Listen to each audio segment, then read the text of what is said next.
இன்னைக்கு என்ன நாள் சொல்லுங்க பார்க்கலாம்? ஞாயிற்றுக்கிழமையா? பெந்தெகோஸ்தே நாள். It's a Pentecostal day. இந்த நாள் ஒரு விசேஷமான நாளாக கர்த்தர் நமக்கு மாற்றிக் கொடுப்பாராக. And may the Lord change this day to be a special day for us. இன்றைக்கு தியானிக்க போகிற செய்தியின் தலைப்பு பெந்தெகோஸ்தே நாளின் ஆசீர்வாதங்கள் என்ற தலைப்பில் தியானிக்க போகிறோம். And today we are going to meditate on the topic blessings of the day of Pentecost. வாசியுங்கள் அப்போஸ்தலர் நடபடிகள் 2ஆம் அதிகாரம் முதல் வசனத்தை வாசியுங்கள். Let us read from Acts of the Apostles chapter 2 and verse 1. When the day of Pentecost had fully come, they were all with one accord in one place. Pentecost என்னும் நாள் வந்தபோது அவர்கள் எல்லாரும் ஒருமனப்பட்டு ஓரிடத்திலே வந்திருந்தார்கள். பெந்தெகோஸ்தே என்னும் நாள் வந்தது என்று பார்க்கிறோம். And we see the day of Pentecost came. அந்த நாளிலே ஆவியானவர் சபையிலே ஊற்றப்பட்டார் என்று நாம் வாசிக்கிறோம். And we also read on that day the Holy Spirit was poured on the church. அந்த நாள் முதல் சபையிலே அவிதமாக யூதர் மத்தியிலே சீஷர் மத்தியிலே பல மாற்றங்களை பல ஆசீர்வாதங்களை ஆவியானவர் கொண்டு வந்தார். And from that day onward the Lord brought in a great change in the lives of the church and the Jewish people over him. அந்த ஆசீர்வாதம் இன்றைக்கு நாம் தியானிக்க போகிறோம். Today we are going to meditate on those blessings. அநேகர் பெந்தெகோஸ்தே என்றால் அதோருக்கு பெந்தெகோஸ்தே சபை அதுன்னு சொல்லுவாங்க. And many people talk about the Pentecost, it refers to a Pentecostal church. ஒரு சபையை குறிக்கிற வார்த்தை அல்ல. It is not a word that refers to a particular church. வேதத்திலே சில ஆழமான அர்த்தத்தை கொண்டுள்ள வார்த்தையாக பெந்தெகோஸ்தே என்று காணப்படுகிறது. And this word Pentecost has got deeper meaning in the Bible. பாருங்கள், பெந்தெகோஸ்தே என்பதற்கு 50வது நாள் என்று அர்த்தம். And when you talk about the day of the Pentecost, it is the 50th day. வேதத்திலே நீங்கள் வாசித்து பார்க்கும் பொழுது லேவியராகமம் புத்தகம் 23ஆம் அதிகாரம் 15 முதல் 21 வசனங்களை வாசிக்கும் பொழுது அந்த இடத்திலே ஒரு தெளிவான விளக்கம் காணப்படும். And if you read through the Bible in Leviticus chapter 23 verses 15 to 21, a clear definition is also given. பஸ்கா பண்டிகையின் போது அசைவாட்டப்படும் முதற்கனியின் பண்டிகையில் அந்த நாளிலிருந்து 50வது நாள் தான் பெந்தெகோஸ்தே பண்டிகை. And the festival Pentecost is the 50th day after the Passover. The first fruits is the festival of Pentecost. பாருங்கள், பஸ்கா பண்டிகை என்பது நம்முடைய பஸ்கா ஆட்டுக்குட்டியாக இயேசுவின் பாடு, மரணம், உயிர்த்தெழுதலுக்கு ஒரு நிழலாட்டமாக அது காணப்படுகிறது. And Passover festival is the foreshadow of Jesus, the Passover lamb that was beaten, crucified and resurrected. இயேசு மரித்து உயிர்த்தெழுந்தார். அந்த நாளிலிருந்து இந்த நாள் 50வது நாள். கணக்கு தெரியாவிட்டால் கேலண்டரை வச்சு ஒரு நாள் எண்ணி பாருங்க. அந்த ஈஸ்டர் தினத்திலிருந்து இன்றைக்கு 50வது நாள். From the day of Jesus' resurrection, it is the 50th day that we celebrate as Pentecostal day. அப்போ நம்முடைய உயிர்த்தெழுந்த நாள் ஒரு வருஷத்தை சீக்கிரம் வரும்போது பெந்தெகோஸ்தே நாள் சீக்கிரம் வரும். அது தாமதம் வரும்பொழுது அது சில கணக்குகள் இருக்கிறது, அதன் பிரகாரம் தாமதமாக வரும். ஆகவே 50வது நாள் இயேசு உயிர்த்தெழுந்த நாளிலிருந்து இந்த நாள் கொண்டாடப்படுகிறது. And the 50th day from the day of resurrection of Jesus is considered as a Pentecostal day. பாருங்கள், அந்த பஸ்கா ஆட்டுக்குட்டி குறித்து வாசிக்கிறோம். 1 கொரிந்தியர் 5ஆம் அதிகாரம் 7ஆம் வசனத்தை வாசிக்கும் பொழுது அதிலே பஸ்கா ஆட்டுக்குட்டி குறித்து வாசிக்கிறோம். And when you talk about the Passover lamb, it is recorded in 1 Corinthians chapter 5 and verse 7. Therefore purge out the old leaven, that you may be a new lump, since you truly are unleavened. For indeed Christ our Passover was sacrificed for us. ஆகையால் நீங்கள் புளிப்பில்லாதவர்களாய் இருக்கிறபடியே புதிதாய் பிசைந்த மாவாய் இருக்கும்படி பழைய புளித்த மாவை புறம்பே கழிந்து போடுங்கள். ஏனெனில் நம்முடைய பஸ்காவாகிய கிறிஸ்து நமக்காக பலியிடப்பட்டிருக்கிறார் என்று வாசிக்கிறோம். And we read, for indeed Christ our Passover was sacrificed for us. ஆகவே இயேசுவின் உயிர்த்தெழுந்த நாளிலிருந்து 50வது நாள் தான் இந்த பெந்தெகோஸ்தே நாள். And therefore 50th day after Jesus' resurrection is the day of Pentecost. அன்றைக்கு இயேசுவின் கட்டளையின்படியே அவர்கள் ஒருமனப்பட்டு ஒழுது கூடி வந்திருந்தார்கள். And according to the command of Jesus, they had gathered together in one place. அப்பொழுது காத்திருக்கும் பொழுது அந்த பெந்தெகோஸ்தே நாள் அன்றைக்கு பரிசுத்த ஆவியானவர் அந்த மேல் வீட்டிலே ஊற்றப்பட்டதை நாம் பார்க்கிறோம். And we also see when they were waiting, the Holy Spirit was poured upon the upper room. இன்றைக்கு தான் நாம் கேக் வெட்டி கொண்டாட வேண்டும் என்றால் சபையினுடைய பிறந்த நாள் இந்த நாள் தான். In fact, today we need to cut the cake and celebrate because today is the birthday of the church. பாருங்க, சபையின் பிறந்த நாள். It's church birthday. Happy birthday to the church சொல்லுமா? சபையே உனக்கு பிறந்தநாள் வாழ்த்துக்கள். We can always greet saying happy birthday to church. பாருங்க, சபை பிறந்தநாளா காணப்படுகிறது. It was the day when the church was born. பாருங்கள், சபையிலே ஆவியானவர் அன்றைக்கு ஊற்றப்பட்டாரே அந்த கிரியைகள் இன்று வரைக்கும் தொடர்ந்து நடைபெற்றுக் கொண்டிருக்கிறது. The Holy Spirit was poured upon the church, and the acts and the works that happened on that day, it's continuously going on till date. ஆராதனையிலே பாஸ்டர் சொன்னது போல அந்த நாள் ஒரு நாள் கிரியையோடு முடிந்து விடவில்லை. ஆவியானவர் தொடர்ந்து கிரியை செய்து கொண்டே இருக்கிறார் சபையிலே. As in the worship, as pastor said, the works did not stop on that day, but it is continuously going on till date. அந்த அப்போஸ்தலர் 2:2 வாசிக்கிறோம். அப்பொழுது காற்றடிக்கிற முழக்கம் போல வானத்திலிருந்து சடதியாய் ஒரு முழக்கம் உண்டாகி அவள் கூடி உட்கார்ந்திருந்த வீடு முழுவதும் நிரப்பிற்று. And as we read in Acts of Apostles chapter 2 and verse 2, and suddenly there came a sound from heaven as of a rushing mighty wind, and it filled the whole house where they were sitting. உண்மையாகவே வானத்தில் இருந்து பெரிய அதிசயங்கள் காணப்படும் என்று விசுவாசிக்கிறேன். And I believe, truly speaking, signs and wonders will happen in heavens. நான் ஏற்கனவே சொன்னது போல இந்த பெந்தேகோஸ்து விழாவை திட்டமிடும் பொழுது பயங்கரமான ஹீட் வேவ்ஸ் இந்த தமிழ்நாட்டிலே காணப்பட்டது. As I told you earlier, when we were planning for the festival of Pentecost, there were heat waves in Tamil Nadu.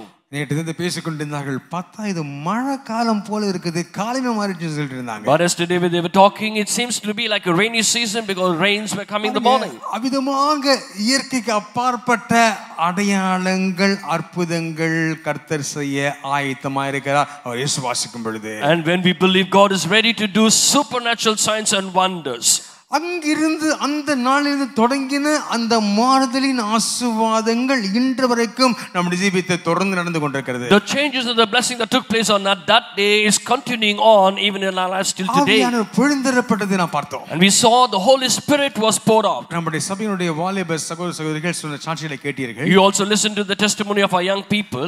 அந்நிய பாஷை பேசுனது இல்லை என்று அநேகர் ஜெபித்த பொழுது கர்த்தர் அதை ஊற்றினார். And many when they were praying that they did not speak in the tongues, the Holy Spirit was poured on them. என்னுடைய தகப்பனார் உயிரோடு இருந்தபோது ஒரு சாட்சி சொல்லி இருக்கிறார். My father, when he was alive, he has testified. அவர் கான்பூர் தேசத்திலே பட்டணத்தில் இருந்த பொழுது அவருடைய சபைக்கு போய் கொண்டிருந்த பொழுது அந்த சபையிலே அந்த அபிஷேகம் பெற்றுக்கொள்கிற அந்த காத்திருப்பு ஜெபத்தை ஒரு நாள் அந்த அவங்களுடைய பாஸ்டர் வந்து என்ன பண்ணாரா, ஒரு கிராமத்திலே ஒரு வயல்வெளியில வைத்தாராம். And when he was in Kanpur and on the preparatory service, the pastor over there, he was conducting that preparatory service in the fields. ஒரு வயல்வெளி, அதிலே நடுவுல எல்லாம் அந்த இடத்துல பாய் போட்டு எல்லாருக்கும் அபிஷேகத்தை பெற்றுக்கொள்ள ஆராதனை என்று சொல்லி எல்லாரும் அபிஷேகத்தை நிறையபடி ஆரம்பித்தார்கள். And they spread the mats in the field, and then everyone was praying over there for the anointing of the Holy Spirit. அந்த வேளையிலே அங்கு கூடி இருந்த அனைவரும் அபிஷேகிக்கப்பட்டார்கள். And on that day, everyone who were gathered were filled with the anointing of the Holy Spirit. அது மட்டுமல்லாமல் not only that, இப்போ ஒரு கூட்டம் திடீர்னு கூடி வயல்ல இருந்து கத்திட்டு இருக்காங்க அப்படினா அது வேடிக்கை பார்க்கிறதுக்கு நிறைய கூட்டம் வரும் அல்லவா. When a group of people are praying and shouting, then to watch that, others will also be gathering there. அவளை சுற்றி நின்று வேடிக்கை பார்த்து கொண்டிருந்த கூட்டங்கள் அவர்களுக்கு பாருங்க மத பாகுபாடு இல்லாமல் ஒவ்வொரு மதத்தினருக்கும் பரிசுத்த ஆவியானவர் அவளை ஊட்டப்பட்டு அவர்களும் கூட புறமதஸ்தர்கள் அப்படி அந்நிய பாஷை பேசிக்கொண்டு அப்படி வந்தார்கள். என்னவென்று தெரியாதவண்ணமா பேசிக்கொண்டு வந்தார்கள். And even the onlookers over there, they were surrounding, they were also filled with the anointing regardless of the religion that they were following. மாம்சமான யாவர் மீது என் நாவை ஊற்றுவேன் என்று சொன்ன யோவேலுடைய தீர்க்கதரிசன பிரகாரமாக கர்த்தர் யாருக்கும் அவருடைய அபிஷேகத்தை கொடுக்க வல்லவராய் இருக்கிறார். And as per the prophetic words of Joel, God is able to pour out His Spirit upon all flesh. நீங்கள் அவருடைய ஆவலாய் அவர் கேட்க வேண்டும், ஆண்டவரே என்னை நிரப்பும் ஐயா என்று கேட்க வேண்டும். And you need to eagerly ask Him, Lord, fill me. இயேசுவே அபிஷேகம் பெறுவதற்கு ஞானஸ்நானம் பெற்ற உடனே அவர் ஜெபம் பண்ணுகையில் அபிஷேகம் பெற்றார்னு பார்க்கிறோம். And Jesus himself, soon after he got baptized, when he was praying, he was filled with the anointing. வானம் திறக்கப்பட்டு ஆவியானவர் இறங்கினார் என்று பார்க்கிறோம். We see the heavens were open and the Holy Spirit descended. உண்மையாகவே ஆவலாய் கேட்கிற நமக்கு யாராக இருந்தாலும் பரிசுத்த ஆவியானவருடைய அபிஷேகம் நமக்கு ஊற்றப்படுவது அதிக நிச்சயம். விசுவாசிகள் கடந்து சொல்லிக்கலாம் அந்த வேளையிலே. Hallelujah. And truly speaking, those who eagerly ask of the Lord is willing to pour out His Spirit upon them. இன்னும் அநேக உதாரணங்களை சொல்ல முடியும், நேரம் இல்லாமல் கடந்து சொல்கிறேன். I can give you many examples, but for want of time and passing on. இந்த பெந்தெகோஸ்து நாளிலே பெற்ற ஆசீர்வாதத்தை குறித்து நாம் தியானிக்க போகிறோம். Today we're going to meditate on the blessings of the day of Pentecost. வாசிங்கள் அப்போஸ்தலர் 13ஆம் அதிகாரம் 2ஆம் வசனத்தை வாசிங்கள். Let us read from Acts of Apostles chapter 13 and verse 2. As they ministered to the Lord and fasted, the Holy Spirit said, "Now separate to me Barnabas and Saul for the work to which I have called them." அவர்கள் கர்த்தருக்கு ஆராதனை செய்து உபவாசித்துக் கொண்டிருக்கிற போது பர்னபாவையும் சவுலையும் நான் அழைத்த ஊழியத்துக்காக அவர்களை பிரித்து விடுங்கள் என்று பரிசுத்த ஆவியானவர் திருவுளம் பற்றினார். பாருங்கள், அவர்கள் ஆராதனை செய்து உபவாசித்துக் கொண்டிருந்த பொழுது பரிசுத்த ஆவியானவர் பேச ஆரம்பிக்கிறார். And as they ministered to the Lord and fasted, the Holy Spirit started speaking with them. ஒரு தெளிவான வழிநடத்துதல் கிடைக்கிறது பார்க்கலாம். And we can see they got a clear guidance. சொல்லுகிறார், குறிப்பாக பர்னபாவையும் சவுலையும் ஊழியத்திற்கென்று பிரித்து விடுங்கள் என்று தெளிவாக வழிநடத்துகிறார். And the Lord very clearly guided them, saying, "Separate to me Barnabas and Saul." இந்த பெந்தெகோஸ்து நாளின் ஆசீர்வாதம் என்ன தெரியுமா? And what is the blessing of the day of Pentecost? ஆவியானவரின் வழிநடத்துதல் என்று பார்க்கிறோம். The guidance of the Holy Spirit. சொல்லுங்க, ஆவியானவரின் வழிநடத்துதல். The guidance of the Holy அது Spirit. தெளிவாய் நாம் பெற்றுக்கொள்ள கர்த்தர் செய்வார். May the Lord be gracious that we will be able to receive that clearly. பாருங்கள், அந்த இடத்துல ஆவியானவர் குறிப்பாக சொல்கிறார், பர்னபா பவுல், எல்லாரும் இல்லப்பா, பர்னபா பவுல் இவர்கள் ஊழியத்துக்கு தெரிந்திருக்கிறேன் என்று கர்த்தர் சொல்கிறார். The Holy Spirit very particularly clearly told them, "Separate to me Barnabas and Saul, not others." பின்பதாக அவர் சரித்திரத்தை பார்க்கும் பொழுது அவள் இருவரும் மகிமையான ஊழியம் செய்ததை பார்க்கலாம். And later on when you see the history, they were gloriously doing the ministry of God. இன்றைக்கு கூட ஆவியானவர் பேசுகிறார் என்ன தெரியுமா? Even today this is what the Holy Spirit is speaking. அநேகர் உங்களிலே ஊழியத்துக்கு அழைப்பை பெற்றிருக்கிறீர்கள். Many of you have received the calling for the ministry. ஆனா எப்படி ஊழியம் செய்யணும், எப்படி எங்க ஊழியம் செய்யணும் ஒன்று தெரியாம அப்படியே அமர்ந்து கொண்டு காணப்படுகிறீர்கள். But we are seated down saying we do not know where to go on ministry, how to do the ministry. அன்றைக்கு ஆவியானவர் பேசினது போல சவுலையும் பர்னபாவையும் ஊழியத்துக்கு பிரித்தெடுத்தது போல கர்த்தர் ஆவியானவர் பேசுகிற காரியம் என்னவென்றால், உங்களை ஊழியத்துக்கு பிரித்தெடுத்திருக்கிறார். ஊழியத்தில் இறங்குங்கள், அவர் சொல்கிறபடி செய்ய ஆரம்பியுங்கள். கர்த்தர் அவளை பயன்படுத்தியது போல, பவுலை பயன்படுத்தியது போல உங்களை பயன்படுத்துவாராக. And just as the Lord clearly spoke to Barnabas and Saul that they have to come to ministry, even so for you sitting over here, the Lord is clearly telling you, you have to come into ministry. Just as he used Paul and Barnabas, he is also going to use you. ஆவியானவர் தெளிவான வழிநடத்துதலை உங்களுக்கு தருவாராக. And may the Holy Spirit give you a clear guidance. பாருங்கள், அந்த இடத்துல ஆவியானவர் சரியான வழிநடத்துவதை பார்க்கலாம். காரணம், அவ்விதமாக என்ன செய்வது, எப்படி செயல்படுவது தெரியாமல் இருந்த நேரத்திலே கர்த்தர் வழிநடத்துகிறார். And at a time where they did not know how to do, what to do, the Lord clearly guided them. பெந்தெகோஸ்து நாளிலே ஆவியானவர் பொழிந்தருளப்பட்டு விட்டார். On the day of Pentecost, the Holy Spirit was poured out. எல்லாம் நிறைந்து கொண்டிருக்கிற அனுபவத்திலே Everyone was filled with that experience. அந்த நேரத்திலே ஆவியானவர் அடுத்து என்ன செய்ய வேண்டும் என்ற அந்த வழிநடத்துதலை தெளிவாய் கொடுக்கிறார். And the Holy Spirit gave them the clear guidance as to what next they had to do. பாருங்கள், நம்முடைய ஜீவிதத்தில் கூட நாம் அறியாத சில காரியங்கள் இருக்குமே. ஆண்டவரே, அடுத்து என்ன செய்வது, ஆண்டவரே அடுத்த நிலையில் என்ன செய்வது, எப்படி கிரியை செய்வது, என்ன காரியம் நடப்பிப்பது என்று தெரியாமல் காணப்படும் பொழுது குழப்பத்தில் காணப்படுகிறவர்களுக்கு ஆவியானவர் ஒரு தெளிவான நடத்துதலை கொடுக்க வல்லவராய் இருக்கிறார். And even so in our life, when we are in a confused status, not knowing what next to do, the Holy Spirit will give us is clear guidance. கர்த்தர் தெளிவாய் பேசுவார். The Lord will clearly speak to us. சில இடத்துல சொல்லுவார்கள், வந்த உடனே ஆலயம் முடிந்த உடனே சொல்லுவார்கள் என்னவென்றால், ஐயா சில காரியங்கள் கொடுத்து ஒரு கிளாரிஃபிகேஷன் நான் கேட்கணும்னு வந்திருந்தேன், ஆனா கேட்க வேண்டிய அவசியமே இல்லாமல் ஆவியானவர் செய்தியின் போது எனக்கு தெளிவான நடத்தலை கொடுத்து விட்டார், அவருக்கு ஸ்தோத்திரம் என்று சொல்லுவார்கள். Sometimes soon after the service is over, certain people will come and tell me, Pastor, I came here wanting to have certain questions with you, but then the Lord spoke with me clearly during the message. I do not have to have any clarity with you furthermore. அதுபோல உங்களுக்கு கூட இன்றைக்கு கூட ஆவியானவர் தெளிவான வழிநடத்தலை தருவாராக. And even so today, may the Holy Spirit give you that clear guidance. இருக்கிற குழப்பங்கள் எல்லாவற்றும் கர்த்தர் ஒரு முற்றுப்புள்ளியை வைத்து ஒரு தெளிவை கட்டிடுவாராக. May the Lord put a full stop to all your confusions and give you that clear guidance. சீஷர்கள் மத்தியிலே அன்றைக்கு ஒரு குழப்பம் காணப்பட்டது. And there was confusion among the disciples on that day. என்ன குழப்பம் என்றால், அதாவது அப்போஸ்தலனாகிய யூதாஸ் அவர் மரித்து போனதை பார்க்கலாம். What was the confusion? Apostle Judas, he died. ஆகவே அந்த இடத்திலே யாரை ஸ்தாபனம் செய்வது என்பது குறித்து ஒரு பெரிய குழப்பம் காணப்பட்டது. There was a great confusion as to who should fill that place. அதை குறித்து நீங்க பார்க்க வேண்டும் என்றால் அப்போஸ்தலர் முதல் அதிகாரம் 23ஆம் வசனத்தில் பார்க்கலாம். And we can also see that in Acts of Apostles chapter 1 and verse 23. அதிலே பர்சபா எனப்பட்ட யோசேப்பும் மத்தியாவும் அந்த இடத்திலே அவர்கள் இருவரை வைத்து இரண்டு பேரிலே ஒருவரை நீ தெரிந்து கொள்ள வேண்டும் என்று அவர்கள் அந்த இடத்திலே தேவனிடத்திலே வேண்டியதை கேட்டார்கள். And they were keeping two people over there who was Joseph called Barsabas and surname Justus and Matthias. 26ஆம் வசனத்தின் முதல் அதிகாரம் 26ஆம் வசனத்திலே அவளை கொடுத்து சீட்டு போட்டார்கள் என்று பார்க்கிறோம். In verse 26 we also read they cast lots as to who they should choose. அந்த சீட்டு மத்தியாவின் பேருக்கு விழுந்தது என்று பார்க்கிறோம். We also see and the lot fell on Matthias. அப்பொழுது விழுந்தபடி பாருங்க அந்த மத்தியா என்பவர் பாருங்க அந்த 11 கூட சேர்க்கப்பட்டு 12வது அப்போஸ்தலனாக நிர்ணயம் செய்யப்பட்டார். And we also see that Matthias he was also counted among the 11 others. He became of the 12 disciples. இந்த நிகழ்வு நடந்தது எப்பொழுது தெரியுமா? You know when did this action take place? அப்போஸ்தலர் முதல் அதிகாரத்திலே. It took place in Apostle chapter 1. 1:26 இது நடந்தது. And this happened in Acts of Apostles chapter 1 and verse 26. ஆனால் 2:1 காரியங்களை மாறுதலாக முடிந்தது. But in chapter 2 and verse 1 everything went contrary off. ஆவியானவர் இறங்கி வந்து விடுகிறார். The Holy Spirit came down. அவர் வந்து என்ன செய்றார் தெரியுமா?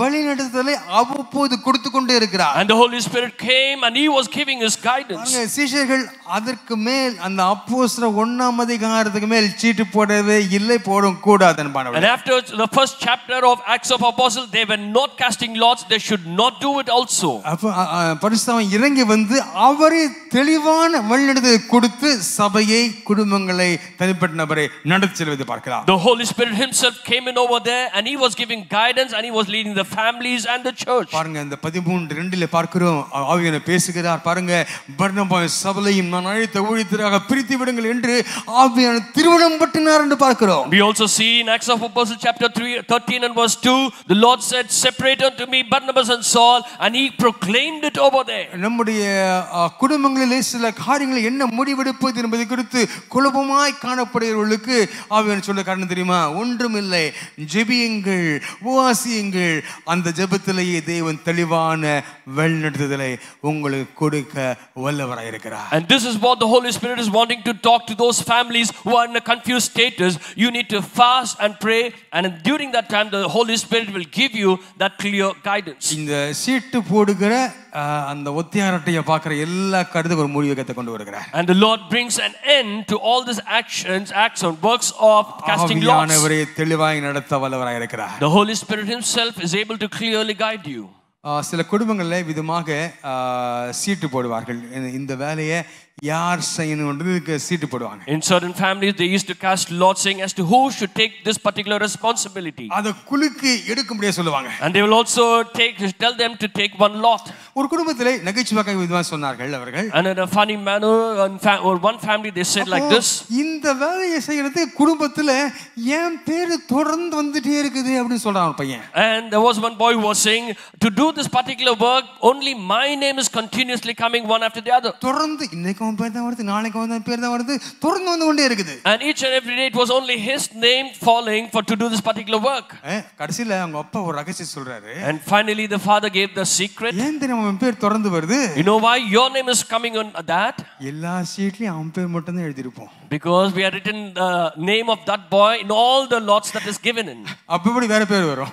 Then the other name cannot come. குடும்பத்தில் விதமாக நகைச்சுவையான காரியங்கள் நடப்பது உண்டு. Sometimes funny things like this happens in the family. இது எல்லாவற்றையும் ஒரு முடிவுக்கு கொண்டு வந்து ஆவியானவர் அவருடைய தெளிவான வழிநடத்தலை கொடுக்க வல்லவராய் இருக்கிறார். இதுதான் பெந்தெகோஸ்தே நாளுடைய முதல் ஆசீர்வாதமானவளே. And this is the first blessing where the Lord puts an end to all these casting lots and he gives us clear guidance.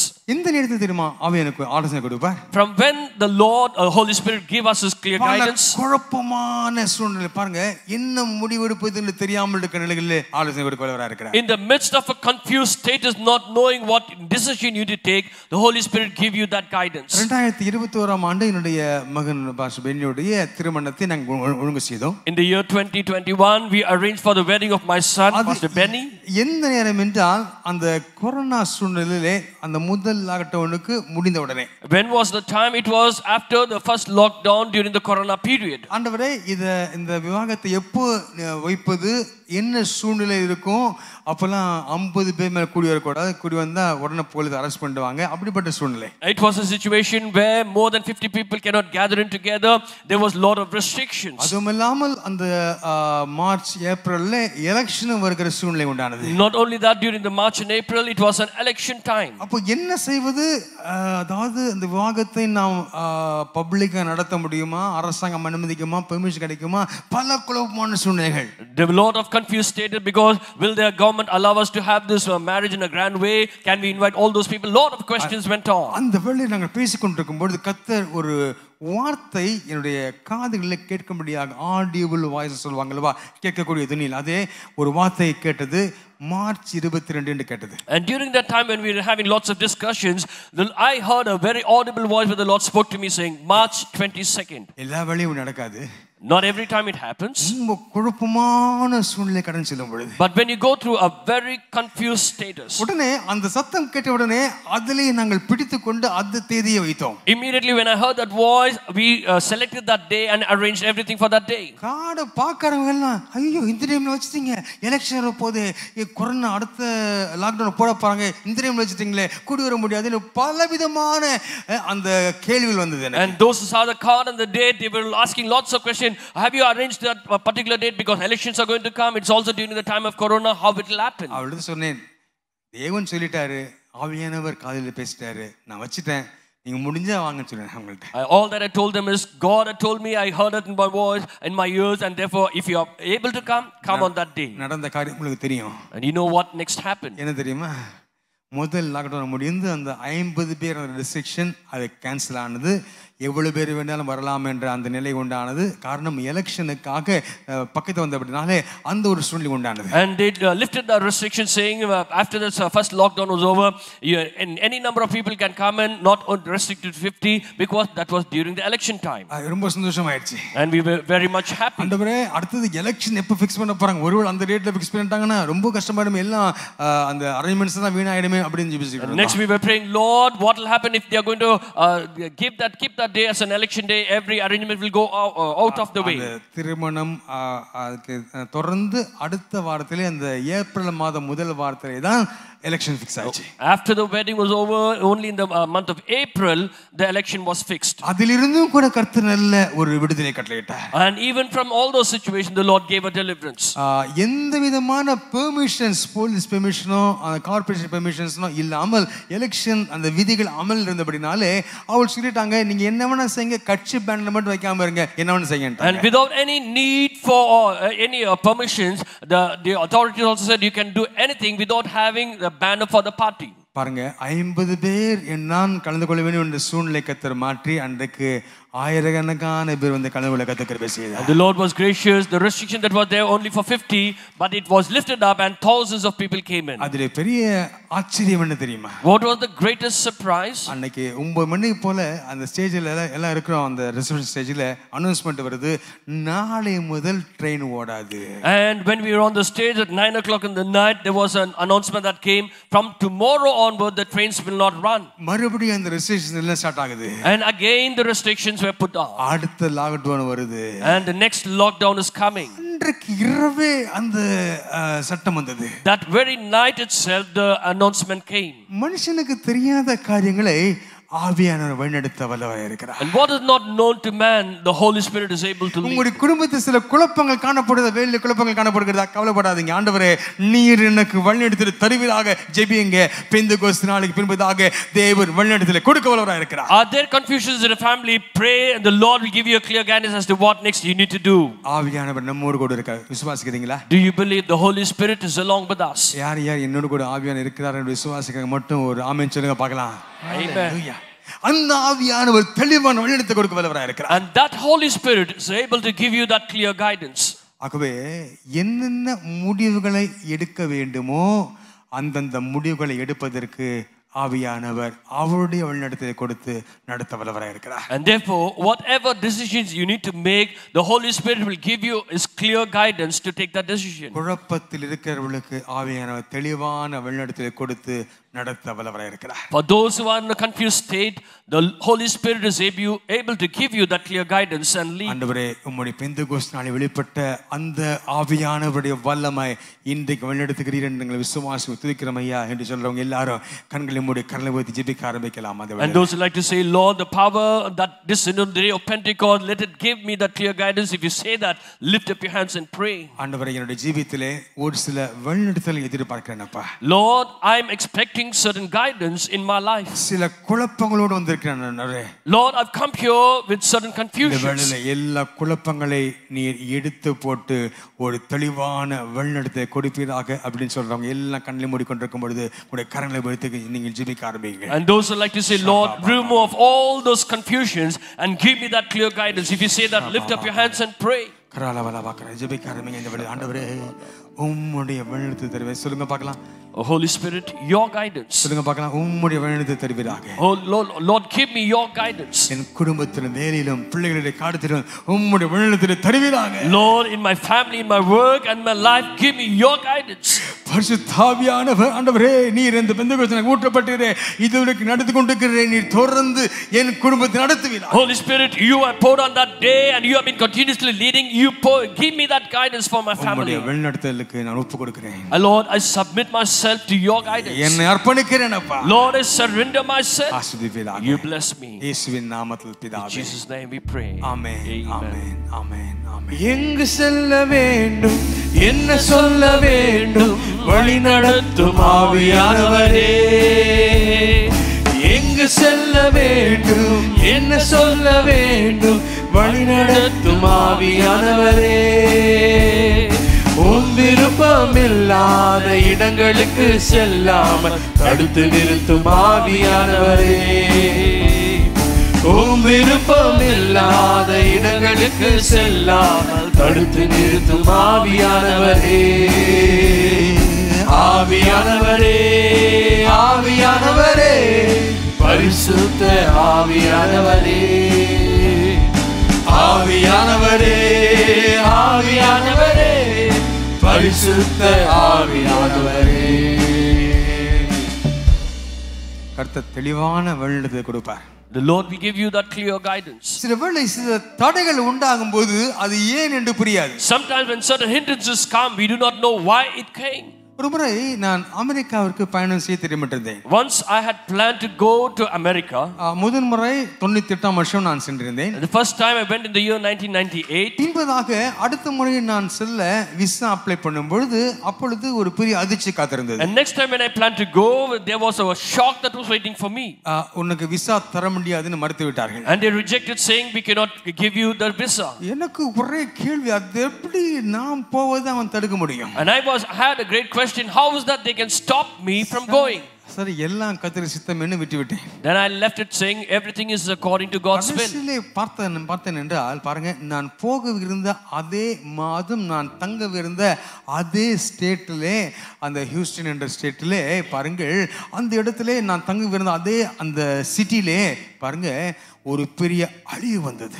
And in the same place where I should have gone, the city of Houston, there was a great destruction that came to that city. பாருங்க, அந்த Houston தேசத்திலே, Houston பட்டணத்திலே பாருங்க ஒரு பயங்கரமான சூறாவளி வந்தது. And there was a great whirlwind that came in the city of Houston. அந்த சூறாவளி வந்த உடனே பாருங்க அந்த ஊர் முழுவதும் காலி பண்ணிட்டு ஓடுனாங்க அடுத்த ஊருக்கு. And because of that whirlwind, the entire city and the people, they ran out of the city. அத பார்த்த உடனே எனக்கு திருப்தியே வந்துச்சு. And only after seeing that I had நாங்க போய் தங்கி இருக்கிற வீட்டுல அவங்க ஊரை விட்டு காலி பண்ணி ஓட வேண்டிய சூழ்நிலை வந்துச்சுன்னா பாருங்க, அப்போ எப்படி இந்த கெஸ்ட் வேண்டாம் விருந்தாளி நினைப்பாங்களே பாருங்க. அப்படி இல்லாம சூழ்நிலை இல்லாமல் ஆண்டவரே என்னை சரியான வழியிலே தடுத்தீரே, உமக்கு ஸ்தோத்திரம் ஐயா.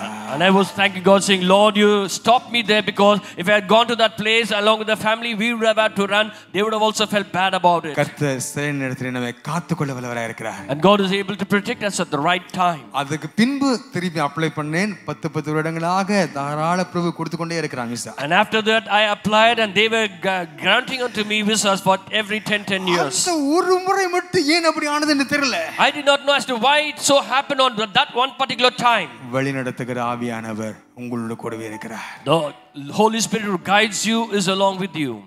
அவர் எல்லாவற்றையும் சாதகமாக மாற்றினால் அல்லேலூயான்னு சொல்றோம். We are saying hallelujah when everything is in favor of us. சிலவேளை கதவுகளை மூடும்போது அல்லேலூயான்னு சொல்லணும். Sometimes when the doors are getting closed, we also need to say hallelujah. வழிநடத்துதலுக்கு அர்ப்பணிக்கிற ஒரு காரியமாய் காணப்படுகிறது. That is the experience where you surrender yourself for the guidance of the Holy Spirit. எதிர்பார்த்தது நடக்காவிட்டாலும் ஸ்தோத்திரம்னு சொல்லணும். Even if things that you expect did not happen, you have to give thanks to God. குடும்பத்தில் நடக்கலையா, பிள்ளைகளுக்கு சில college இடம் கிடைக்கலையா, ஸ்தோத்திரம்னு சொல்லுங்க. Give thanks to God even if your children did not get any admissions in the colleges. அந்த college தான் கிடைக்கணும்னு நீங்க அடம் பிடிக்காதீங்க கர்த்தர்ட்ட. Don't be adamant saying I should get admission only in that particular college. மன விருப்பத்தை ஜெபிங்க சொல்லுங்க. And you can always share out your heart's desire. கர்த்தர் சரியான இடத்திலே வாய்க்க செய்ய வல்லவராய் இருக்கிறார். And God is able to prosper things at the right time, the right place. நம்ம சபை இந்த வருஷம் ரொம்ப சந்தோஷமா இருந்துச்சு. என்னன்னா எந்தெந்த பிள்ளைகள் என்னென்ன கல்லூரியில் இடம் கேட்டாங்களோ சரியாக அந்தந்த கல்லூரியில் கிடைக்க கத்துக்கிற செய்தார். It was such a joyous situation because in the church, children wherever, whichever college they wanted to get admission in, they got that. ஆவியான கரம் பிடித்து வழிநடத்த வல்லவராய் இருக்கிறார். The Holy Spirit is able to hold on to your hands and lead you. இரண்டாவதாக பார்க்கிறோம் இந்த இடத்துல வாசியுங்கள் அப்போஸ்தலர் 2ஆம் அதிகாரம் 14ஆம் வசனம் வாசியுங்கள். Let us read from Acts of Apostles chapter 2 and verse 14. But Peter, standing up with the 11, raised his voice and said to them, Men of Judea and all who dwell in Jerusalem, let this be known to you and heed my words. அப்பொழுது பேதுரு 11 கூட நின்று அவர்களை நோக்கி உரத்த சத்தமாய், யூதர்களே, எருசலேமில் வாசம் பண்ணுகிற ஜனங்களே, நீங்கள் எல்லாரும் அறிந்து கொள்வீர்களாக என் வார்த்தைகளுக்கு செவி கொடுங்கள். இயேசுவின் சீஷராய் இருந்த பேதுரு பாருங்க, அதுவரைக்கும் சீஷராய் இருந்த பொழுது பாருங்க, அவ எல்லாரும் தான் முதல்ல இருக்கணும்னு ரொம்ப முயற்சி பண்ணுவார். And Peter, one of the disciples of Jesus, he was always want to be the number one amongst all other disciples. வரி கட்டணும்னு அரசு அதிகாரிகள் உடனே இவர்தான் போய் குரல் கொடுக்கிறாரு. And if they say they have to pay the tax, he went in and raised his voice. இயேசு பணம் கொண்டு வரணும்னா போய் மீனை பிடிக்கிறாரு, வாயை திறக்கிறாரு, உள்ள இருந்து பணம் வருது, எல்லாவற்றும் முதலாவதாக தனியா போய் செய்து வராரு. For Jesus to pay, he also went in and he caught the fish and he was the first person to be there. அந்த பெந்தெகோஸ்து நாளுக்கு பின்பதாக ஒரு பெரிய வித்தியாசத்தை பார்த்தேன். But after the day of Pentecost, I saw a great difference. பாருங்க, இவர் தனியாக நிற்கல, 11 கூட நின்றுன்னு பார்க்கிறோம். He did not stand all alone, but he stood along with the other 11. தேவனுடைய நாமத்தை ஒருமித்து மகிமைப்படுத்துகிறார்கள். And together they glorified the name of Jesus. பாருங்க, இந்த குறிப்பு என்னவென்றால் ஒருமித்து நின்றார்கள்.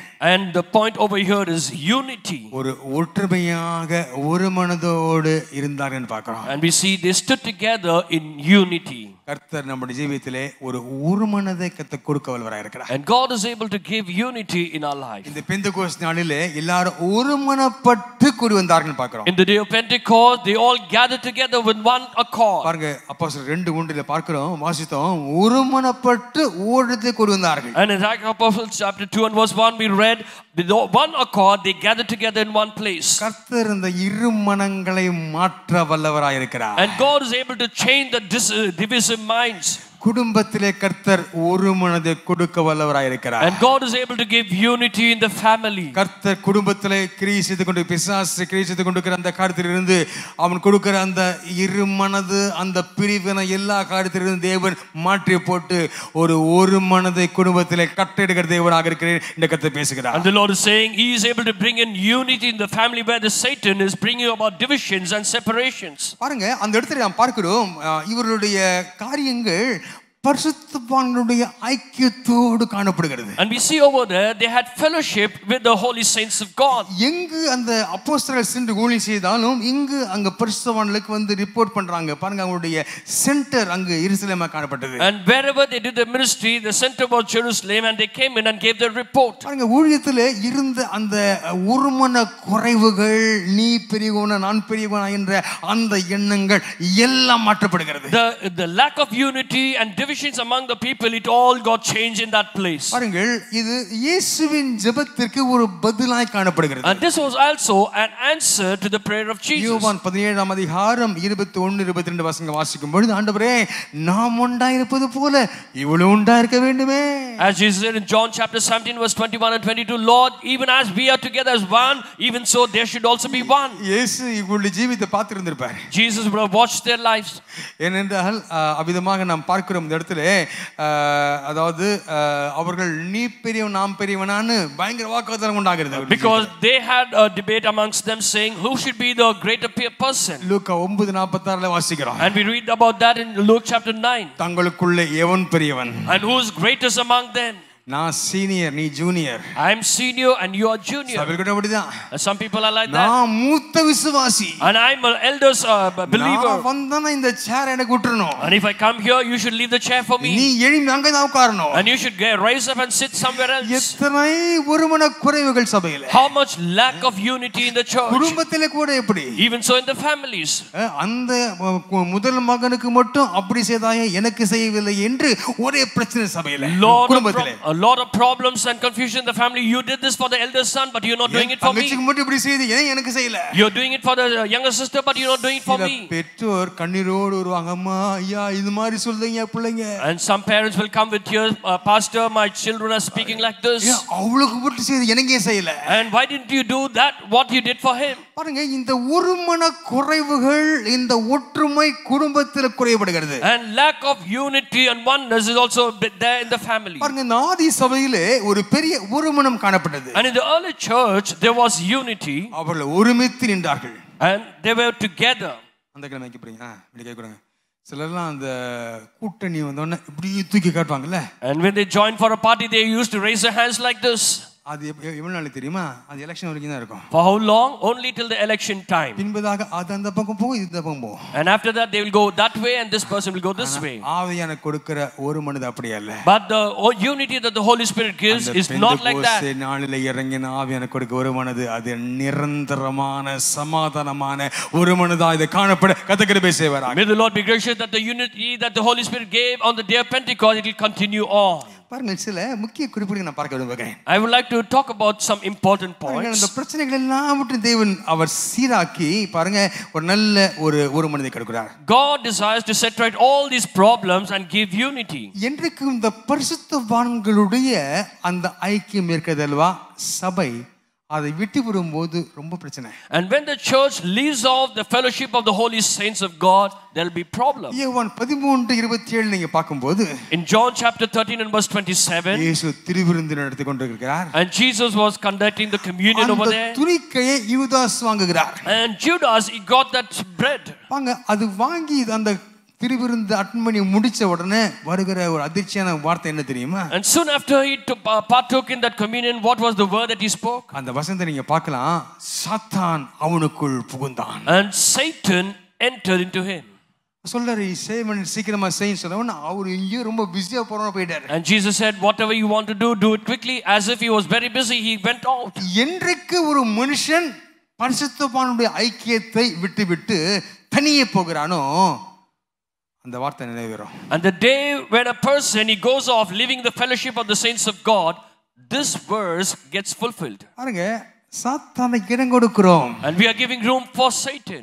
இந்த இடத்துல ஒருமன குறைவு ஒற்றுமை குறைவு காணப்படுகிறதோ அந்த இடத்துல பிசாசுக்கு இடம் கொடுக்கிறோம். Wherever there is lack of unity and peace we are giving room for Satan. அன்றைக்கு இந்த பரிசுத்தவானுடைய ஐக்கியத்திலிருந்து சீஷருடைய ஐக்கியத்திலிருந்து வெளியே போன யூதாஸ் அதுக்கப்புறம் அந்த ஐக்கியத்தை வந்து சேரவே இல்லை. Judas who went away from the fellowship of the saints and the disciples he did not come into that fellowship again. அந்த சரித்திரத்தை நீங்கள் அறிந்திருக்கிறீர்கள். You know about the incident. நாம் ஒரு காரியத்தை குறித்து ரொம்ப கேர்ஃபுல்லா இருக்கணும். We need to be very careful concerning one thing. ஆண்டவர் நீ எனக்கு கொடுத்த சபை Lord the church that you gave me பரிசுத்தவானுடைய ஐக்கியம் the fellowship of the saints of God இந்த ஐக்கியத்திலே என்னை வருகை வரைக்கும் காத்துக்கொள்வீராக என்று நான் மிகவும் உன்னிப்பாக கவனித்துக் கொண்டு எச்சரிப்போடு காணப்பட வேண்டும். We have to be very cautious and careful about this that until the coming of the Lord we need to be having this fellowship. எல்லாரும் கரங்களை வைத்து நாம் ஸ்தோத்திரிக்கலாமா? ஆண்டவரே என்னை இந்த வருகை வரைக்கும் காத்துக்கொள்ளுமையா என்று எல்லாரும் ஸ்தோத்திரிப்போம். அந்த வேளையிலே எல்லாரும் வாயை திறந்து எல்லாரும் ஸ்தோத்திரிக்க பார்க்கணும். வேளையிலே Let's all lift up our hands and say Lord keep me until you're coming in this fellowship. ஹalleluya. பாருங்க யோவான் 20ஆம் அதிகாரம் 24ஆம் வசனம் வாசிங்க பார்க்கலாம். Let us read John chapter 20 and verse 24. Now Thomas, called the twin, one of the 12, was not with them when Jesus came.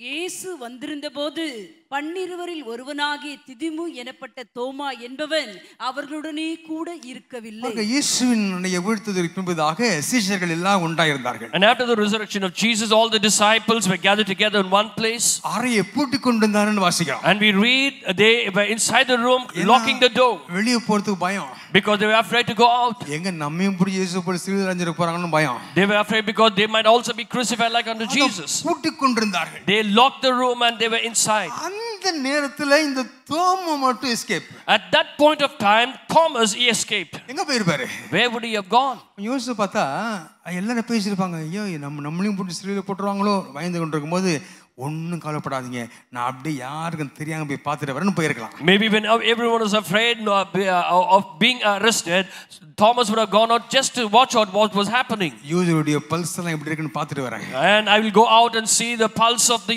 Jewish people. நம்ம மேல இன்னும் கோவமா இருக்காங்களா, வெளியே போனா விட்டு வைப்பாங்களா, நான் பார்த்துட்டு வரேன். Are they still angry? If we go out, will they arrest us? Let me go and watch. அவரு போன நேரம் பார்த்து இயேசு வந்துட்டாரு. At that point of time when he went out, Jesus came in. அவர் உள்ள வந்து கதவு தட்டி உள்ள வரும்போது, ஏய் நீ என்னப்பா சரியான டைம்ல போயிட்ட, இயேசு வந்தாருப்பா அப்படின்னு நாங்க எல்லாம் அவரை பார்த்தோம், அவர் பேசினாருப்பா எல்லாம் சொன்னாங்க. And when he returned back knocking the door, all of them said, oh Jesus came in, where did you go? We all saw him, we all touched him. உடனே இவருக்கு மிஸ் பண்ணிட்டோமேன்னு ஒரு இதயத்துல ஒரு இதுக்கு இருந்தாலும் நான் நம்ப மாட்டேன் அப்படின்னு விதானவா பேசுறாரு. And maybe he had a great disappointment in his heart because he missed him, yet he was questioning, I will not believe that. அவருடைய காயங்களில் என் விரலை விட்டு கையை போட்டு பார்த்தாலும் நம்ப மாட்டேன்னு சொல்றாரு. And he said, unless I put my finger into his wound and see that, I will not believe. பாருங்க, ஒரு பெரிய ஆசீர்வாதம் மிஸ் பண்ணிட்டாரு. He missed a great blessing. என்றைக்கும் பரிசுத்தவானுடைய கூட்டத்தை விட்டு செல்லுகிறவர்கள் பெரிய ஆசீர்வாதத்தை தவற விடுவார்கள். And those who miss the fellowship of the holy saints, they miss a great blessing. இயேசுவின் முதல் சந்திப்பை தவற விட்டார். And he missed the first meeting of Jesus. அப்புறம் அதை பின்பு திருப்பி வர்றாரு, இவருக்காகவே வர்றாரு. And then again Jesus came for his sake. பாருங்க, வந்து பார்த்தா அப்போ கரெக்டா ஆஜரா இருக்காரு அவரு. And he was there amongst them. தம்மாவே கைகளை போட்டு பாருப்பா.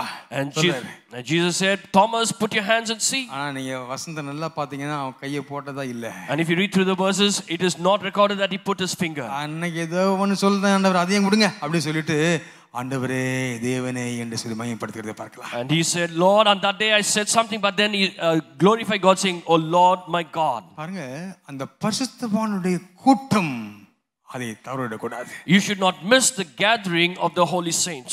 இன்னொரு சந்தர்ப்பம் வருது. There's another incident. எல்லாம் ஒன்றா கூடி இருக்கிறாங்க. All of them were gathered together. அந்த டைம்ல ஒண்ணா இருக்க வேண்டிய தோமா அதை தவறவிட்டாரா அல்லது அவர் வந்து அங்க இருந்தாரான்னு எனக்கு ஒரு பெரிய சந்தேகம் வந்துச்சு. உடனே வாசித்தேன், வேதத்தை வாசிக்கும் போது வாசிங்க அப்போஸ்தலர் 1:13 வாசிங்க பார்க்கலாம். Let us read from Acts of Apostles chapter 1 and verse 13. And when they had entered, they went up into the upper room where they were staying. Peter, James, John and Andrew, Philip and Thomas, Bartholomew and Matthew. அவர்கள் அங்கே வந்தபோது மேல் வீட்டில் ஏறினார்கள். அதில் பேதுருவும் யாக்கோபும் யோவானும் அந்திரேயாவும் பிலிப்பும் தோமாவும். போதும் பாருங்க, யாரும் தோமாவும் and Thomas over there. அதிலிருந்து அந்த ஃபர்ஸ்ட் விசிட்டேஷனை மிஸ் பண்ண உடனே இவருக்கு ஐயோ இதுமே இந்த மாதிரி மிஸ் பண்ண கூடாதுப்பா அப்படின்னு ரொம்ப கேர்ஃபுல்லா இருந்திருப்பாரு. And Thomas who missed the first meeting, I would have been very careful. I will never again miss any other fellowships and meetings. ஆண்டவரே தோமா பாருங்க, அந்த தோமா அன்றைக்கு அந்த மேல் வீட்டறையிலே அப்படி இருந்தபடினாலே அன்றைக்கு அந்த பரிசுத்தாவியினுடைய அபிஷேகத்தை பெற்று அவர் காணப்பட்டபடினாலே அவர் நம்முடைய தேசத்திற்கு அவர் வந்ததை நாம் அறிந்திருக்கிறோம் அன்பானவர்களே. And because Thomas was there in the upper room, he received the anointing of the Holy Spirit, and because of that he also came to our country. அன்றைக்கு எங்கயாவது அவுட்டிங் போயிருப்பாருன்னா என்ன இருக்கும்? If only he had gone outing on that day, what would have happened? வழக்கம் போறவர் தானே, அன்னைக்கு போயிருந்திருப்பாருன்னா யோசிச்சு பார்க்க முடியல. If we had gone out, we cannot even think or imagine about what would have happened. நம்முடைய தேசத்துக்கு ஒரு பெரிய ஆசீர்வாதத்தை நாம் தவறவிட்டிருப்போம். We would have missed a great blessing. அவர் தவற விடாதபடினாலே நாம் அந்த ஆசீர்வாதத்தை பெற்றுக்கொண்டோம் இன்றைக்கு. Because he did not miss that meeting, today we have received that blessing. Chennai வாசிகளாகிய நீங்களும் நானும் ஒரு பெரிய பாக்கியம் செய்தவர்கள் நான் விசுவாசிக்கிறேன். I believe you and I are greatly blessed as Chennaites. ஏனென்றால் இயேசுவின் அப்போஸ்தலரில் ஒருவனாகிய தோமா அவரை சென்னைக்கு அனுப்பி இங்கேயே அவர் இரத்த சாட்சியாக மரிக்க கர்த்தர் திட்டம் இருந்தது. Because Thomas, one of the 12 disciples, he came to Chennai and he died here as a martyr. Chennai இன்றைக்கு ஒரு விசேஷமான பட்டணமாய் பார்க்கப்படுகிறது. Chennai is always looked upon as a very special city. இந்தியாவுடைய எருசலேம் என்று சென்னை சொல்கிறார்கள். They also say India's Jerusalem is Chennai city. எழுப்புதல் இங்கிருந்து புறப்படும் என்று சொல்கிறார்கள். They also say revival will go out from here. நாம் அவிதமாக சொல்ல ஆண்டவரே, நான் பாக்கியம் பெற்றவனப்பா, எங்களுடைய பட்டத்தில் என்னுடைய பட்டத்திலே அந்த தோமா வந்தாரப்பா. Lord, I'm really blessed because your disciple Thomas, he came to my city. அயல் நாட்டிலிருந்து வருகிற எல்லா நண்பர்களும் ஒன்றை கேட்பார்கள் இடத்துல. And friends who come out from foreign countries, they used to ask me one thing. தோமா வந்து மரித்த இடத்துக்கு என்ன கூட்டி போங்க. And take me to the place where Thomas died. அவர் சென்ட் தாமஸ் மவுண்ட் கூட்டி போங்க. Then I will take them to St. Thomas Mount. அவர் ஒரு குகையில இருந்து ஜெபித்தாராமே, அந்த குகையில இன்னும் தண்ணி வந்து கொண்டிருக்கதாமே, அந்த இடத்துக்கு கூட்டி போங்கன்னு சொல்லுவாங்க. They also tell me, take me to the cave where he prayed, and it's still even now waters are coming in, take me to that place. Holy Land அங்க போக முடியாது, இங்க போங்க. Even though if you cannot go to Holy Land, go to this place. அந்த இடத்துக்கு சின்ன மலைக்கு கூட்டிட்டு சென்றாங்க. And they also did it in a little mount. தோமா மரித்த இடத்துக்கு கூட்டி போங்கன்னு சொல்லுவாங்க. They will say, take me to the place where Thomas died. அடக்கம் பண்ணப்பட்ட இடத்துக்கு கூட்டி போங்கன்னு சொல்லுவாங்க. Take me to the place where Thomas was buried. Santhome கூட்டி போங்க. I take them to Santhom. அவங்க எல்லாரும் இந்த இடத்தை பார்த்து ஒன்று சொல்லுவாங்கன்னு தெரியுமா? You're blessed. நீங்க பாக்கியம் செய்தவர், ஏன்னா நீங்க இங்கேயே இருக்கிறீங்கன்னு சொல்லுவாங்க. And looking at that, they used to tell me, you are blessed because this is the place where he died and you are blessed. உங்களை கேட்டா இன்னும் அநேகர் அங்க போய் பார்த்ததே இல்ல. But if I ask you, many of you still have not gone and seen those places. கண்ட ஊருக்கெல்லாம் சார் கொண்டு போறீங்க. And you're going to so many other places. இப்போ பஸ் வேற ஃப்ரீ லேடிஸ்க்கு சொல்லிருக்காங்க. And now they say it's free for ladies in the bus. நீங்க போய் பார்க்கலாம்லங்க. You can always go and see that. சரி, அந்த இடங்களை, இந்த 3 இடங்களை நான் பார்த்திருக்கேன்னு சொல்றாங்க, மட்டும் கை தூங்க பார்க்கலாம். பாருங்க, நீங்க கை உயரல இன்னும். சரி, கதாசுடிப்பாராக நீங்கள் நானும் பாக்கியம் பெற்றவர்கள். You and I are blessed. நீங்கள் நான் நிச்சயமாக பாக்கியம் பெற்றவர்கள். காரணம் என்னவென்றால், அன்றைக்கு அந்த பெந்தகோஸ்து நாளிலே அந்த மேல் வீட்டறையில் இருந்த அதே நபரை கர்த்தர் சென்னைக்கு அனுப்பியிருக்கிறார். And you and I are so blessed because one person was there in the upper room on that day. He came to Chennai. அநேக காரியங்கள் சொல்ல முடியும். I can tell you many things. ஒன்றே ஒன்று என்ன தெரியுமா? பரிசுத்தவான்களுடைய ஐக்கியத்தை நான் வரைக்கும் பாதுகாத்துக் கொள்ள கிருபை செய்வதாக எந்த ஒரு எண்ணம், அந்த ஒரு நிச்சயம் நமக்கு வேண்டும் மாணவர்களே. And only thing but we need to ask, Lord, until you are coming, enable me to have the unity and the fellowship of the holy saints. ஆண்டவரே, நான் ஒருமித்து நின்று மகிமைப்படுத்த கிருபை செய்வதாக, பரிசுத்தவானுடைய கூட்டத்திலே நான் கடைசி வரைக்கும் காணப்பட கிருபை செய்வதாக என்று தீர்மானிக்கிற அனைவரும் கண்ணை மூடி ஜெபிக்க ஆரம்பிக்கலாம். And those who decide, Lord, I desire that I will be one among the saints of God in that fellowship. If you say that, lift up your hands and pray. ஜெபிக்க ஆரம்பிக்கலாம். Let's start praying right ஆண்டவரே, now. இந்த வேளை ஆண்டவரே, பரிசுத்தவானுடைய கூட்டத்திலே நான் காணப்பட தீர்மானிக்கிறேன். Lord, I decide that I will be in the fellowship of the holy saints. ஆண்டவரே, உம்முடைய கரம் கூட இருந்து தொடர்ந்து நடத்திட்டு அப்பா. Let your hand be with us and continue to lead me, Lord. You bless us. இந்த ஐக்கியத்தை கடைசி வரைக்கும் விடாமல் Give me grace that I will not leave this fellowship until the end, Lord. என்னை இந்த சென்னையிலே ஆண்டவரே என்னுடைய இருப்பை உண்டாக்கின உமக்கு துதிக்கிறோம் ஐயா. Lord, I thank you and praise you because you have made Chennai my place of birth and be here. குடியிருக்க செய்தவனை துதிக்கிறோம் ஐயா. I praise and thank you, Lord, for that. தொடர்ந்து ஆசீர்வதிப்பீராக. Continue to bless us. இந்த பட்டணத்தின் ஆசீர்வாதம் கட்டிடுவீராக. Command the blessings of this for the city as well. இயேசுவின் நாமத்தில் பிதாவே. In Jesus' name we pray. Amen. Amen. Amen. Amen. ஆலயம் செல்லுவதே அது மகிழ்ச்சியை தந்திடுதே. ஆலயம் செல்லுவதே அது மகிழ்ச்சியை தந்திடுதே. என் சபையுடனே உம்மை துதித்திடவே கிருபையில் கிடைத்திட்டதே. என் சபையுடனே உம்மை துதித்திடவே கிருபையில் கிடைத்திட்டதே. ஆராதிக்க வந்தோம், அன்பு கூற வந்தோம், யெகோவா தேவனை துதித்திட வந்தோம், தொழுதிட வந்தோம், தூயவர் இயேசுவையே. ஆராதிக்க வந்தோம், அன்பு கூற வந்தோம், யெகோவா தேவனையே துதித்திட வந்தோம், தொழுதிட வந்தோம், தூயவர் இயேசுவையே. நீங்கள் சபை ஆராதனை தவறவிடக்கூடாது என்பதற்காகத்தான் வெவ்வேறு தரப்பட்ட நேரங்களிலே இடங்களிலே ஆராதனை வைத்திருக்கிறோம். And because you should not leave the gathering of the church, we have arranged the meetings at different timings. வேலைக்கு போக வேண்டுமா, தவிர்க்க முடியாத டியூட்டியா, மார்னிங் 6 மணிக்கு பாருங்க. And if you need to go to work, you can come for the 6 o'clock service. அப்படி இல்லை என்றால் 8:30 மணிக்கு வாருங்க. Or you can come at 8:30. அப்படி மார்னிங் வெளியூர் போயிட்டு வரீங்களா, நீங்க உங்களுக்கு 11 மணிக்கு ஆராதனை வைத்திருக்கிறோம். And if you're returning from outstation, we have service at 11 o'clock in the promised land. Tambaram பக்கம் இருக்கவங்க அங்க வந்து கலந்து கொள்ளலாம். And those who are near to Thambram areas can come and join in over there. அதோடு முடிந்து விடவில்லை. Not only that, பகல் ஃபுல்லா வேலைன்னு சொல்றீங்கன்னா கவலைப்படாதீங்க. 6 மணிக்கு மறுபடியும் இதே விதமான ஆராதனை, இதே worship program, இதே செக்ட் அப்படியே நாங்கள் ஆயத்தமாக இருக்கிறோம் சொல்லுவோம். Are you saying all through the day you're working, you have a service at 6 o'clock over here in the same church with all the same arrangements? இதே செய்தி, இதே ஆராதனை காணப்படும். The same worship and the same message. அது morning attend பண்ணாதவங்க evening வந்தா ஐயோ ஏதோ மிஸ் பண்ண மாதிரி இருக்குது அப்படி சொல்லக்கூடாது. இதே செய்தி, இதே ஆராதனையோட அப்படியே வச்சிருக்கிறோம். The same service and the same message and the worship we have arranged so that others should not miss what they had in the morning. அநேகம் சபைகளிலே விதமாக அந்த போதகர்கள் 4 ஆராதனையில் யாரும் பேசுவதில்லை, அநேகர் ஒரு சில தவிர.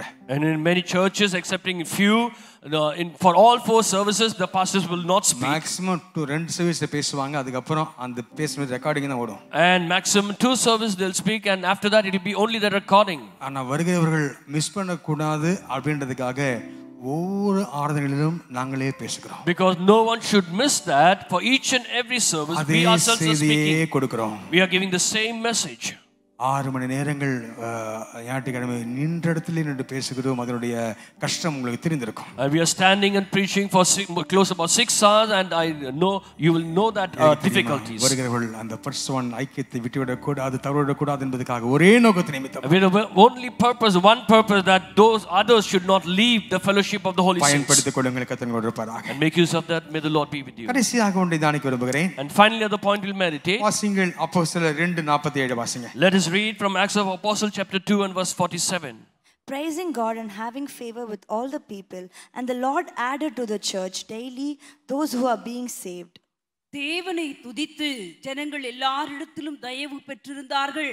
ரட்சிக்கப்படுகிறவர்களை கர்த்தர் அனுதினமும் சபையிலே ரட்சிக்கப்படுகிறவர்களை கர்த்தர் அனுதினமும் சபையிலே சேர்த்து கொண்டு வந்தார்னு பார்க்கிறோம். And we see the Lord added to the church daily those who are being saved. பெந்தெகோஸ்து நாளிலே பிறந்த சபை வளரத் தொடங்குகிறது. The church was born on the day of Pentecost. It started to grow. அது ஒரு அபார வளர்ச்சி பெறுகிறது. It got a tremendous growth. மூன்றாவது கடைசியாக குறிப்பு பார்க்கிறோம், ஒரு பெருக்கத்தின் ஆசீர்வாதத்தை கொடுக்கிறார். And thirdly, the third blessing that we see, God gives the blessings of increase. பெருக்கம் சொல்லுங்க பார்க்கலாம்.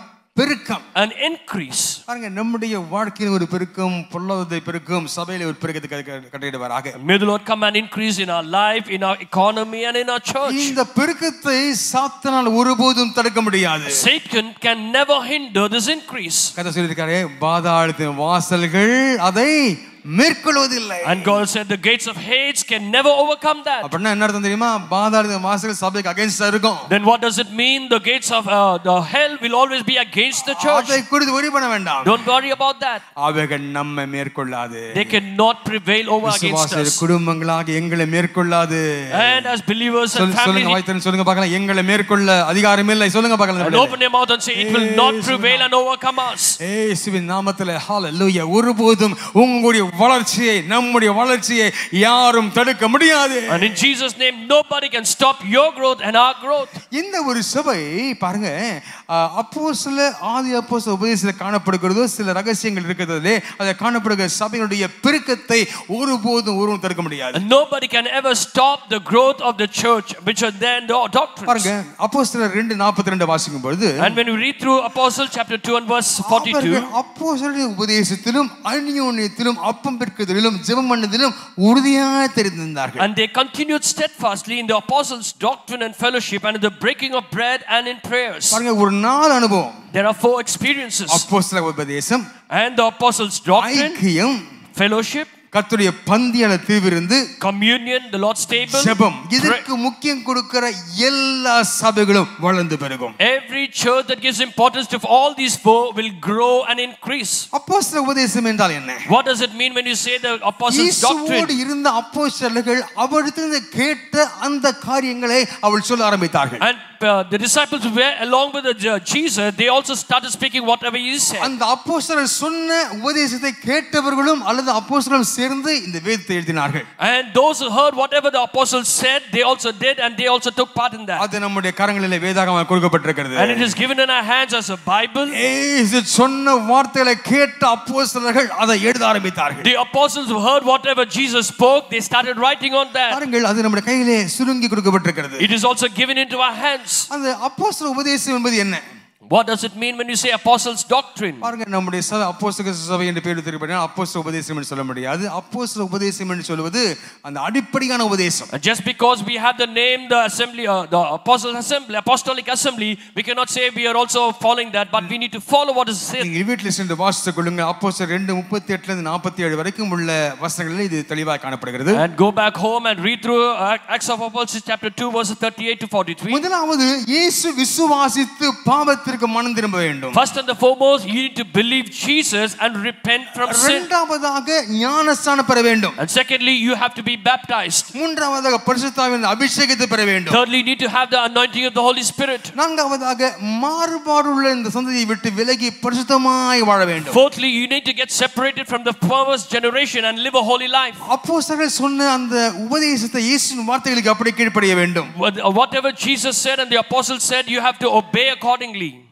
ஆறாவதாக அந்யோன்யம் என்று சொல்லப்படுகிற சபை மக்களோடு ஐக்கியமாய் காணப்பட வேண்டும் என்று பார்க்கிறோம். And fourthly, as we talk about unity, you need to have fellowship with all the saints of God. ஏழாவதாக அப்பம் பிற்கிறது என்று பார்க்கிறோம். தேவனோடு உள்ள ஐக்கியம் என்று பார்க்கிறோம். And seventhly, it is the breaking of bread, the fellowship with God. எட்டாவதாக இந்த சபை ஜெபத்துக்கு முக்கியம் கொடுக்கணும். And eighth, you have to give importance for prayer. ஜெபம் என்று சொல்லும்போது தன்னை மறந்து பிறருக்காக ஜெபிக்கிற பரிந்து பேசும் ஜெபத்தை செய்ய வேண்டும். When you talk about prayer, forgetting ourselves, we also need to do the prayer of intercession. பிறருக்காக மன்றாடுதல் என்று பார்க்கிறோம். We also see you need to keep praying for others. ஒன்பதாவதாக ஊழியம் செய்ய வேண்டும். Ninthly, you need to do ministry. அற்புத அடையாளங்கள் நற்செய்தி அறிவித்து தேவனை மகிமைப்படுத்த வேண்டும். You have to glorify God doing all the miracles and signs and wonders. பத்தாவதாக சபையில் சேர்க்கப்பட்டு தேவனை துதித்து ஆராதிக்க வேண்டும். பாருங்க, இந்த 10 காரியங்களும் ஆரம்ப அஸ்திவார உபதேசங்களாக காணப்படுகிறது. And 10th, you need to come together as a church and you need to praise God.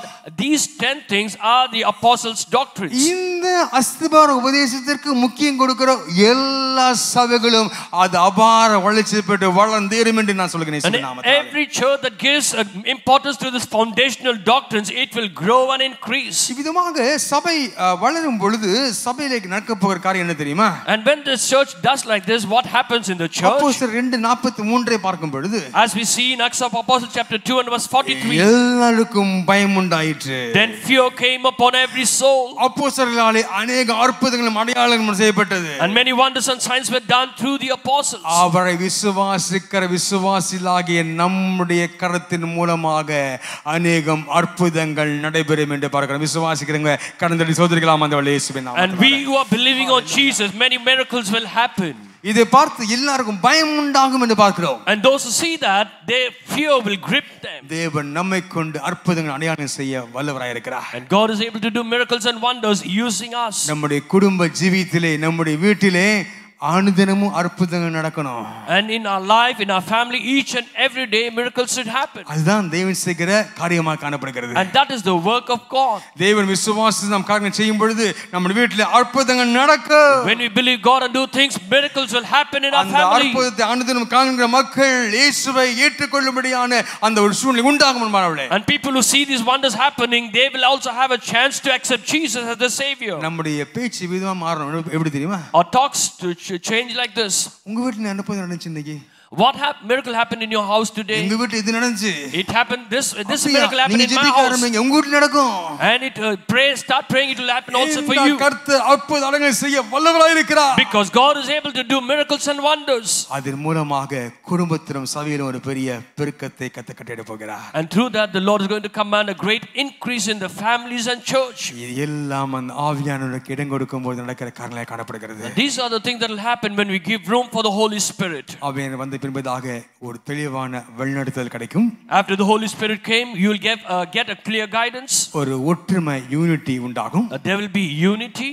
ஒரு பெரிய பெருக்கம் உண்டாகும். And there'll be a great increase. ஆண்டவரே இந்த 3 காரியங்களை இந்த வாழ்க்கை செய்திருவீராக என்று சொல்றவங்க எல்லாரும் தயவு செய்து எழுந்திருக்க முடிய கேட்டுக்கொள்கிறேன். And those who like to say, Lord, let all these 3 things happen in my life, if you say that, please stand up.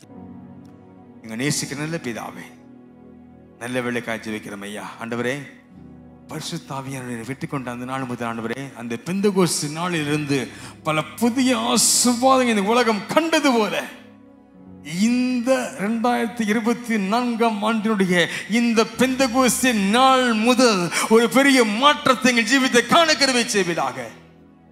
ஒரு புதிய வேண்டுதலை கொடுப்பீராக.